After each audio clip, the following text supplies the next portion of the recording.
Good evening, folks. Live from Johnstown, Pennsylvania. It's Saturday night. This is Jeff from this week from that boy. Hold a sec here. Good, take two. Hey, folks, this is Jeff from live from Johnstown, Pennsylvania. It's Saturday night. Okay, that's much better. Yeah, too bad it's live. As one of my friends said, "Are we live?" Yeah, that's another fun joke with a story I can talk about later. So everybody, how you doing, guys? How you doing? Before I say anything, I gotta do this one mention, just so in case people are not in know. We lost another boxing legend, George Foreman. Yeah, Big George. He um he was an Olympic gold medalist, and this guy, he's a legend. Plain and simple. He battled Muhammad Ali and Rumble in the Jungle. I think of all people he's afraid of, he said that of all people he's afraid of, Joe Frazier was one of them. I'm thinking like, wow, you know. Then again, George Foreman is no weak man himself. He's a very powerful puncher. He's a very, very dangerous striker. They remember that Rumble in the Jungle when him versus Muhammad Ali, and Muhammad Ali beat him. Oh, rope-a-dope. I mean, he took the worst pounding from George, and George wore himself out, beating the brakes off Muhammad Ali. Muhammad Ali came back and pretty much like defeated George. George exhausted himself, and Muhammad Ali came back and took him down. That's why Muhammad Ali was called the greatest. Now, George had some ill feelings towards Muhammad Ali, but near the end, they became cool friends. Now, George Foreman, to my surprise, kept on boxing way into his 40s, which is unheard of. Then something happened. A weird thing happened. George Foreman Grill. I think he sold over 100 million units, I think. That's a lot. I mean, that is a lot of George Foreman grills. That is insane, but very cool at the same time. That is extremely cool. And that guy is not going to be rich. That guy's going to be very rich off of that. What else? His sons, he has like 5 sons, all of them George. I forgot his full name, but every single is going to be George 1 through 5. I kind of said in my one of my uploads that he's gonna have his sons going 1 through 5, and I was correct to say, yep, 5 sons, which I think is pretty cool.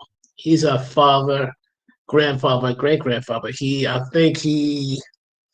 try to remember. I think he was 76 when he passed away, if I'm correct. I'm more of a positive that he was 76 when he passed away, which is unfortunate though. I thought that he would be around for another like 10 years though. But then again, if you're the world of boxing, wow, oh wow, that's just insane. But George Foreman, may you rest in peace, my friend. May you rest in peace. Okay, let's get down to business. One of the things you saw is called Rachael, meaning Richard Zegler. Now then, before you start going like, Jeff, what are you talking about? What on earth are you talking about? Have you lost your mind again? No, I didn't lose my mind yet. But Richard Zegler, huh? Question is which Richard Zegler I'm talking about? Would it happen to be this Richard Zegler? Be here. I shouldn't, but I'm your mentor. A rebel.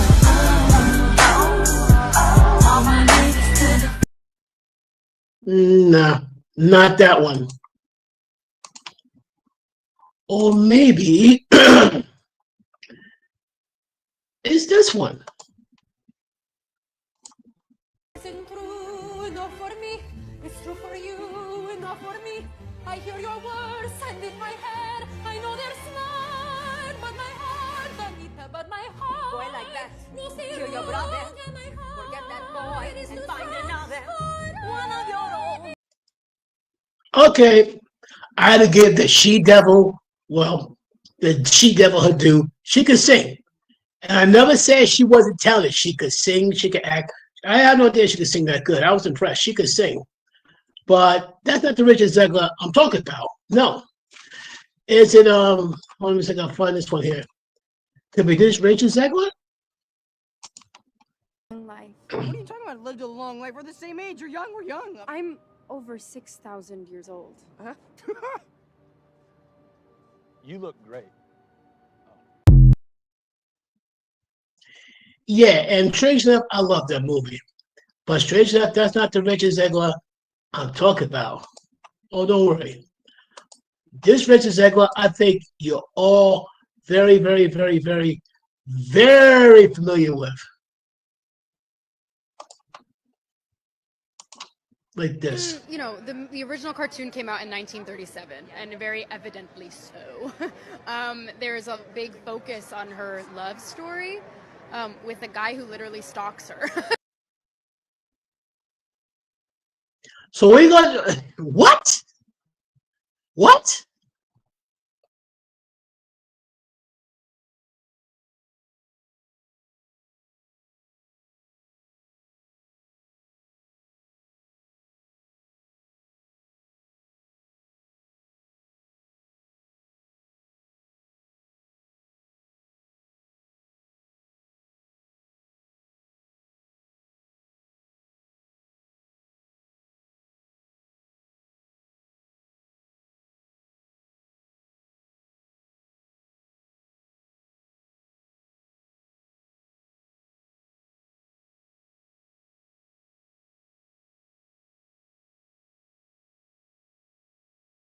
Yeah. Weird. Super weird. So, very evidently so.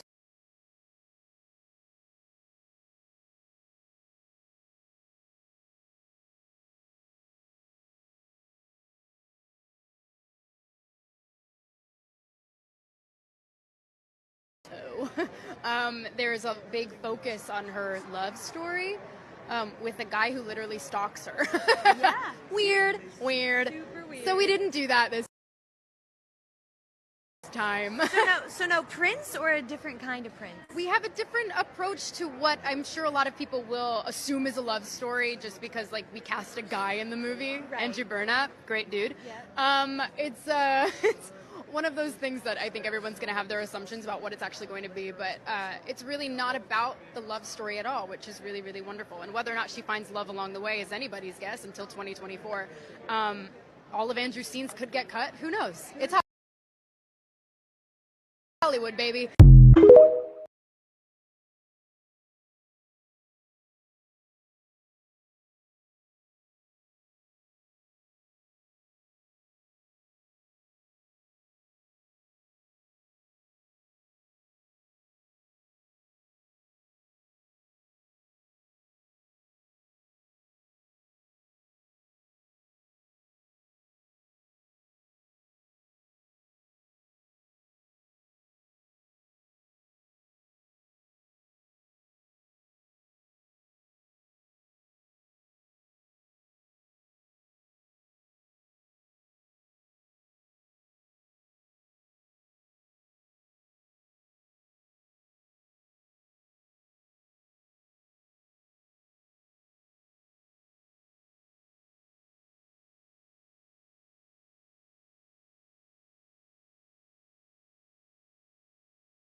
Okay,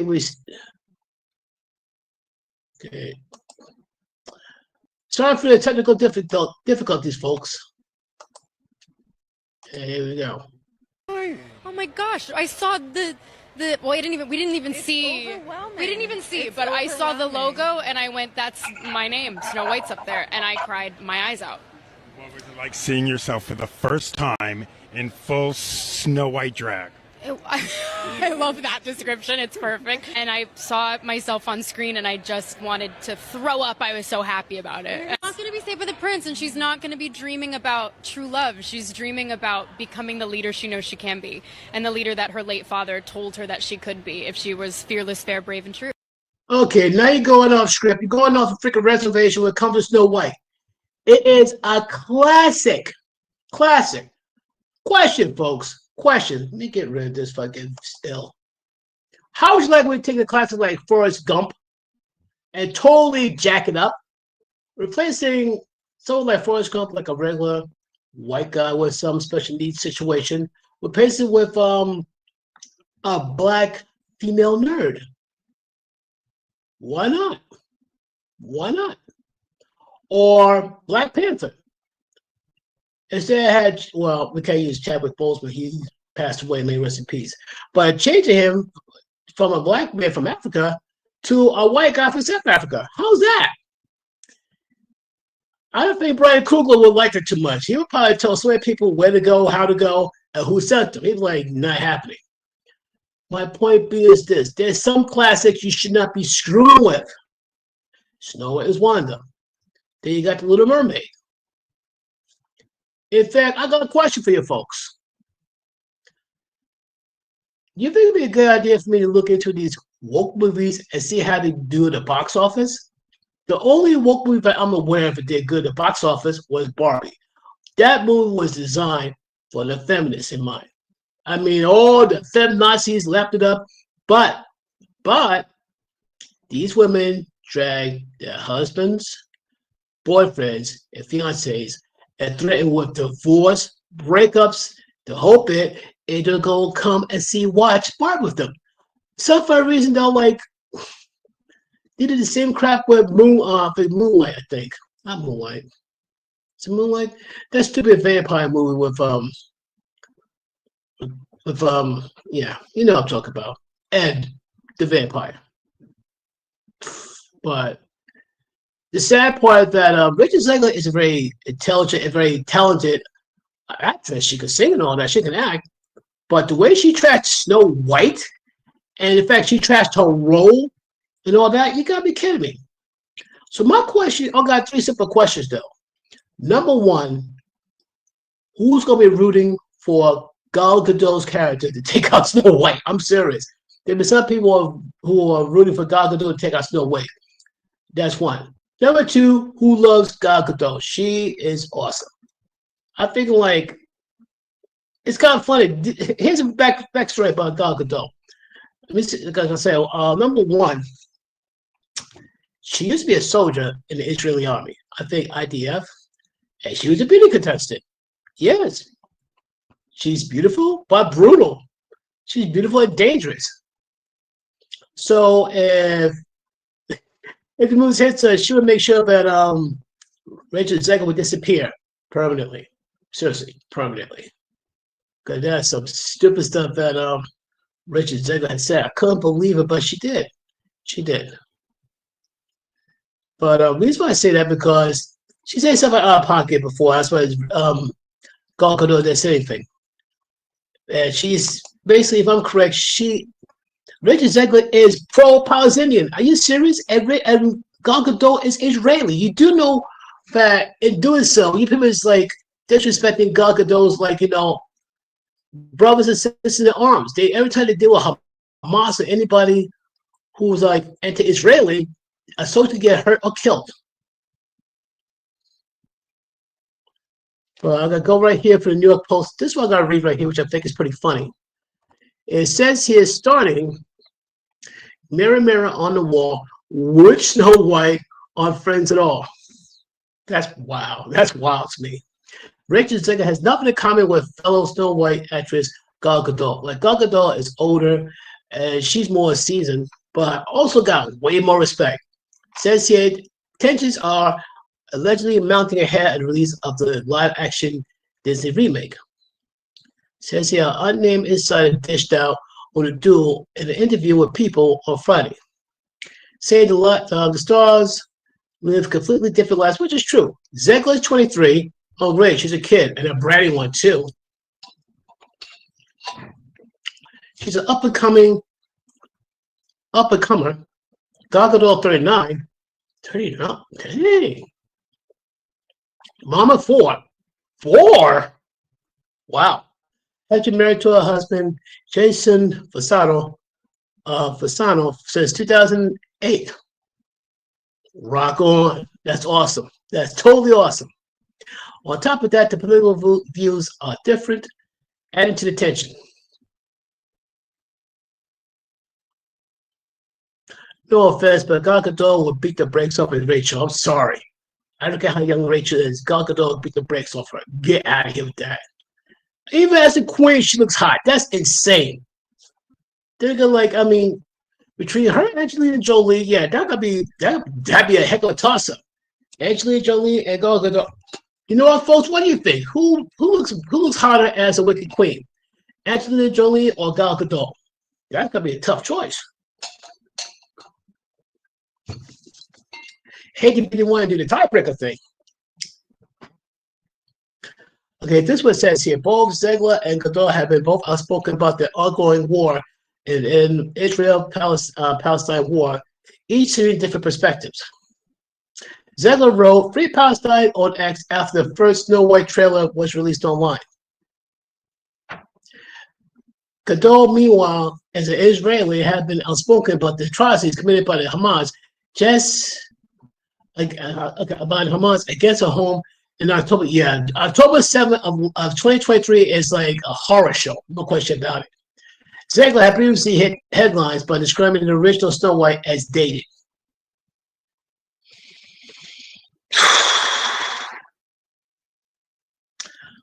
You don't trash a movie you're starring in, Rachel. That is just stupid. Come on. That's like you gotta go to a job. You hate the job, you hate the position you're in, but yet you expect to get paid. Plus that, you expect to get respect. You're not gonna get good news. You're gonna get paid, yeah. There's respect. Don't hold your breath. Unbelievable. Also said on Friday, the source told people that Gadot was mystified by why Ziegler made such a remark. Yeah, no kidding. You think, trust me, she's not the only one who's mystified. Gadot's attitude is that you don't criticize and cause drama for the project you sign on to. And she just doesn't get it. Oh, don't worry. She keeps it up. She will get it. And it won't be the way she likes either, folks.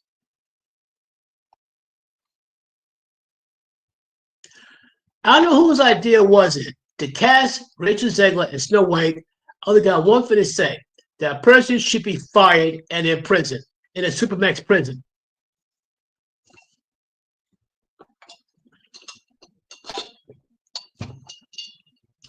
I said what I said. Deal with it. Snow White was set for release on March 21st. Right now it's the 23rd. It's been out since Friday. There had been a considerable controversy in the lead up to the movie's release. Before the movie was even released, it leaked that Disney was axing the dwarf characters. Yeah, that's a huge no-no. You don't do that, but yet they did. Yet they did. The studio responded to the buzz by stating that they were taking a different approach to avoid reinforcing stereotypes for 1930. That reeks of wokeism. Yep, wokeism. You go woke, you go broke. You go woke, you go broke. Come on. Here's the funny thing, though. Fans shared their grievances online, calling the company too politically correct and woke. Thank you. Here we go. Game of Thrones actor Peter Dinklage, who also as well also felt it was wrong move. Literally, no offense to anyone, but I was a little taken back when they were very proud to cast out a Latina actress. Whatever, Peter. As Snow White, but you still tell a story of Snow White and the Seven Dwarfs, he said. While on Mark Marone's WTF podcast. You're progressive in one way, but you're still making a bleeping backward story about seven dwarves living in a cave together. I think it was 55, explained. What the bleep are you doing, man? I have done nothing to advance the cause of my soapbox.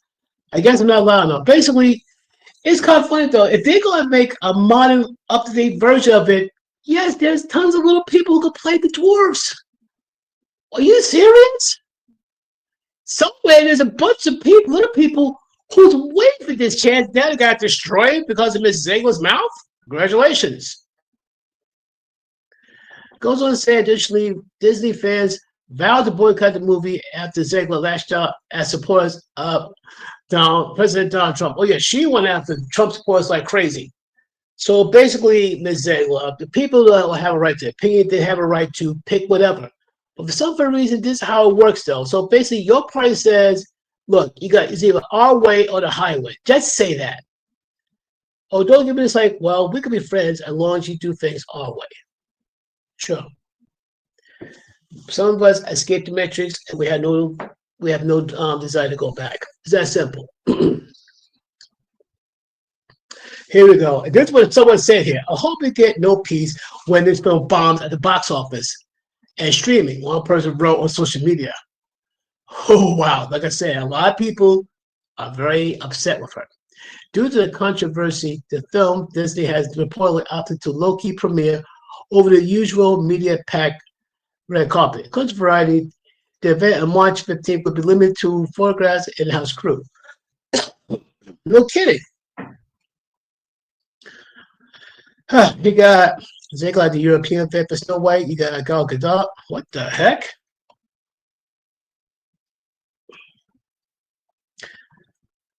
Black outfit, black balls all over the place. Looks like a scene from Hellraiser. What's going on? Okay. Well, long story short. Oh, snap. That looks like, I don't know what that is. Not cool. But long story short, folks. Another thing I gotta ask you folks, in terms of Snow White, number one, are you gonna see Snow White? If so, tell me what your thoughts on it. If you go see Snow White, tell me if you liked it, you hate it, or you be like, it's not all that. Because here's the funny thing. For all intents and purposes, the movie could be made in such a way is Oscar caliber. But because the way that Miss Rachel Zegler, pretty much crapped all over it. It was crapped on the movie, crapped on the project, crapped on her role. People are gonna be turned off by it. So I can't be too surprised. Now, what did I talk about last week? Oh yeah, I want to talk to you women, especially women in the United States, who cries and whines that you're oppressed. The majority of you cannot explain who's oppressing you, how you being oppressed. Like, for example, you get oppressed because why? Because someone questions your past, your body count. The solution is simple. Men don't approach you. You feel so oppressed by the men are gonna leave you alone. But some funny reason, though, that's not enough. Instead of you getting your hands like, okay, let's cut back, I gotta stop, I'm gonna act more civilized. You can act like porn stars. You get more wild on Instagram, more wild on TikTok, more wild on YouTube, except YouTube ain't going to play that game.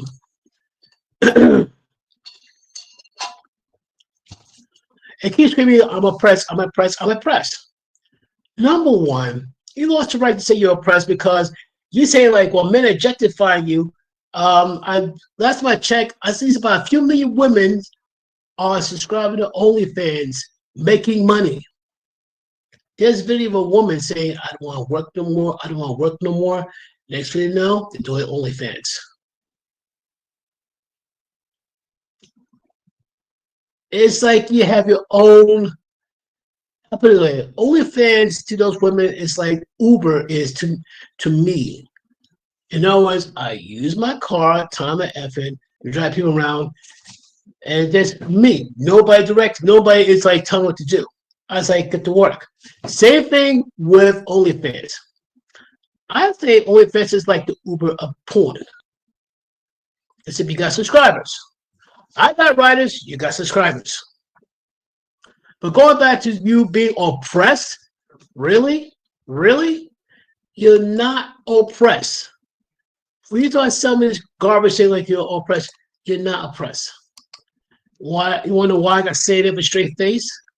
Because I know of a group who wants the epitome of oppressed. The women in the Middle East, now they are oppressed. These poor people that are there are oppressed. The women, especially in the Middle East, Iran, Iraq, Afghanistan, Pakistan, just name a few. just to name a few. Let me talk about one of the movies I talk about. Talk about women in the Middle East is truly oppressed. There's one movie I recommend you try to see. I didn't see it yet though, but so far I read it looks very interesting. It's called A Portrait of Three Women in Afghanistan, Syria, Iraq, leading the fight for gender equality. And this was called I Am the Revolution. Remember these countries: Afghanistan, Syria, Iraq. And this is synopsis. I Am the Revolution. It's a empowering portrait of three determined women in the Middle East who are leading the fight for gender equality and freedom. Now, mind you, now you want to say, oh, we do that too. Here's the thing. These women are under constant danger, legit danger. And this is what it says here. Politician Saleh Ghaffar is one of the most wanted people in the world by the Taliban, yet she still travels from Afghanistan to educate other women about their rights. Now, this person is Saleh Ghaffar, and she's wanted by the Taliban. These are not like just politicians who are going to vote, filibuster. These guys got some big pew-pews and also other bombs to try to take her out, but she's still trying to educate other women about their rights. Next person is, I hope I don't mention the name, is Rojda Balad, is the commander of the Syrian Democratic Army, leading 60,000 troops to defeat ISIS, including freeing the hold on Rachael and rescuing his people. And Yanar Mohammed, named by the BBC as one of the 100 most influential women in the world, in 2018, pushes for parliamentary reform in Iraq while running shelters for abused women. Yep, like I said, these women are very brave. These women know the epitome. Now, these women, they were oppressed. They come from a country where the women are oppressed. Goes on to say, despite battling seemingly overwhelming obstacles, three women display resilience, bravery, and compassion. I Am the Revolution challenges the images of veiled, silent women in the Middle East, and instead reveals the extraordinary strength of women rising up to the front lines to claim their voice and their rights. And it's true. And this is one of many films about women in the Middle East who are being oppressed. Now, this is one of the stories I heard about. I think one woman got gang raped by a bunch of men. I forgot. I'm not sure if it was Syria, Afghanistan, Pakistan, but she got gang raped. I think she reported to the police, and next thing you know, she got stoned for it. So let me get this straight. She was a victim of the crime. So instead of getting justice, she got the death penalty. That's ridiculous. That's beyond ridiculous.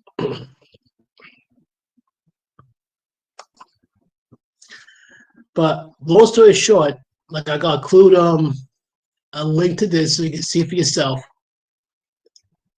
Cause this is like this should be an eye opener for all you women in the United States crying that you're oppressed, you're oppressed. You don't have a clue what oppression is. And don't get me wrong. I'm not gonna say things in the United States are perfect. I'm not. That'd be a lie. And yes, but here's the thing: at least the women here can at least have a voice and fight. A lot of women are elected in the office.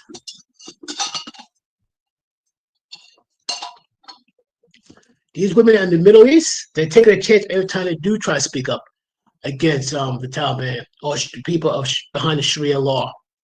Taking a very huge chance, and they put their lives literally in danger. So I gotta find something else too. So here we go. There's so many things here. Oh, here we go. 60 films documentary about the AWG. I'll let you figure that out for yourself. I'll let you figure it out for yourself as well, because you guys see this to believe it.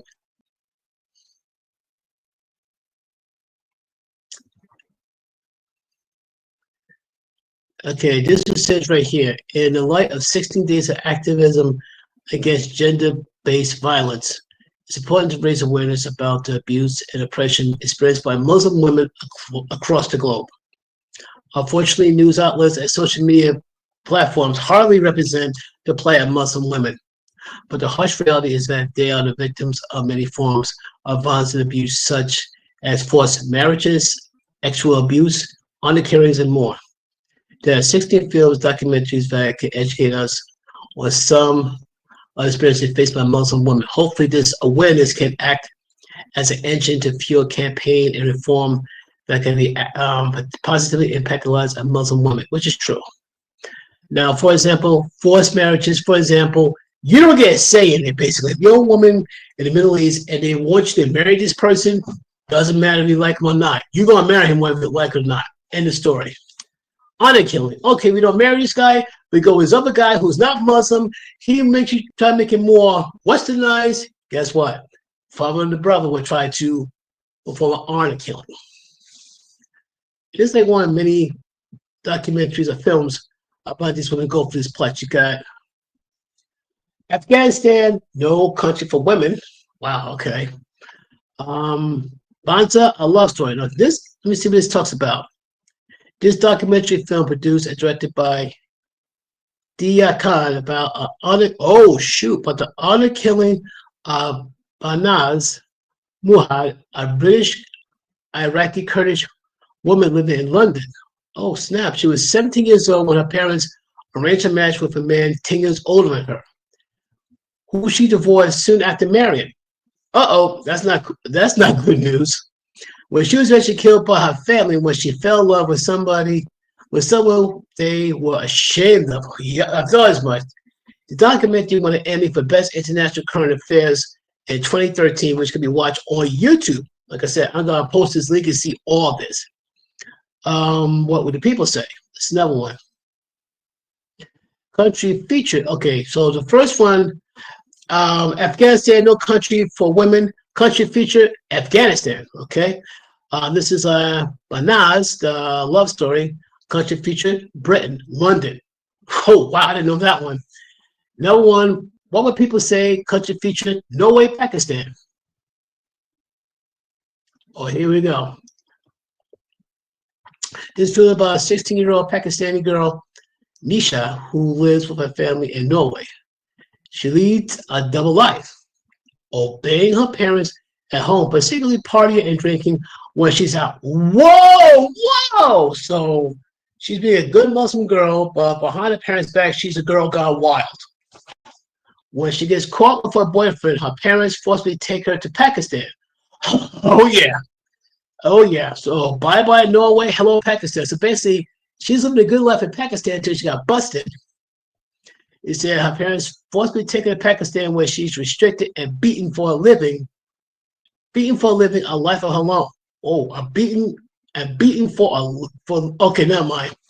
I read too fast. Let me read this again. Her parents forcibly take her to Pakistan where she is restricted and beaten for living a life of her own. Basically, a double life. The film embodies the story of many young girls and women across the world, but I think it's Haram Haq, the director, based on her own personal experience. You can watch your Amazon Prime. Yeah, exactly. And okay, I'm gonna read like two more, but I'm gonna leave it alone after that. This is called A Girl in the River, The Price of Forgiveness. Country featured Pakistan. And before I forget, where can you watch these guys here? The first one, Afghanistan, No Country for Women, you can watch it on ITV, YouTube. Okay, I gotta find that one. Banaza, okay, a love story. I gotta see that one on YouTube too. What would the people say? That's what Amazon Prime. I don't have Amazon Prime. Now you got Girl in the River, Price of Forgiveness, Amazon Prime. This documentary is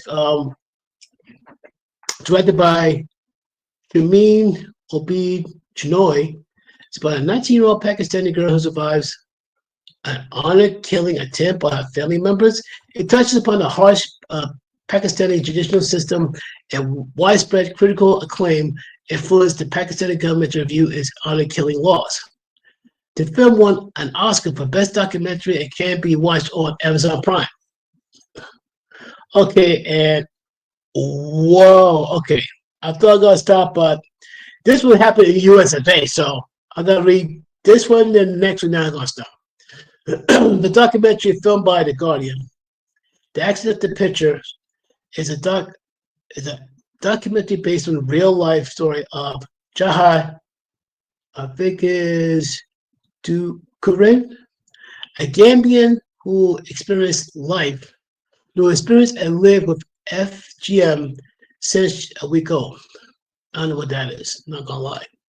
When she was sent to America to get married, she realized the horror what was done to her body. Oh, no. That's what I think it is. I think she got mutilated, I think she got mutilated. I think it's genitalia mutilation. Female genitalia mutilation. Okay, that's horrible. That is, oh my word. That's horrible. Sorry about that. When we realized the horror of what was done to our body and become a campaign advocating against that, against FGM, you can watch the documentary on YouTube. All I'm gonna say, folks, if there's actually a video of that mutilation, don't see it. Trust me, just don't see it. Don't see it. Last but not least, Breaking Science. This is from 2017, Future Country, US of A. This is a short documentary directed by Nadia Ali. Shares stories of essay experienced by 3 American Muslim women, aims to open a conversation about the taboo nature of essay within the Muslim community, which is usually unspoken about due to shame and dishonor. It won Best Documentary Short in Los Angeles Women's International Film Festival. Can be watched on Women Voices Now. So I'm going to highlight the link so you can see this later. Because I'm going like, wow, this is crazy. This is totally crazy. Paste that. Yeah, I'm not gonna be too much longer because I gotta get up in the morning, get some rest, then I gotta attend church and all that. But this is like totally bonkers. This is what I should be looking at.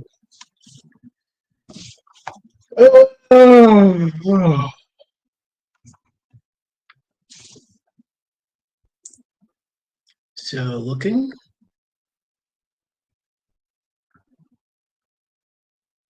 Yeah, I gotta check on my Facebook, see how it looks.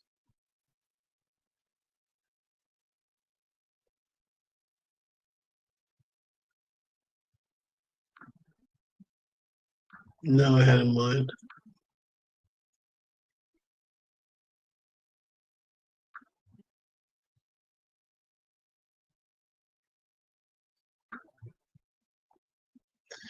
I can't get to it, I'm not gonna worry about it.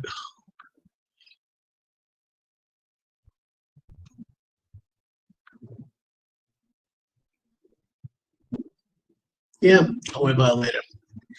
Anyway, folks, I gotta get off right now. I can't, not gonna lie, I'm getting tired, I had big dinner, I'm getting sleepy. Maybe that's why I'm slipping up my words and all that.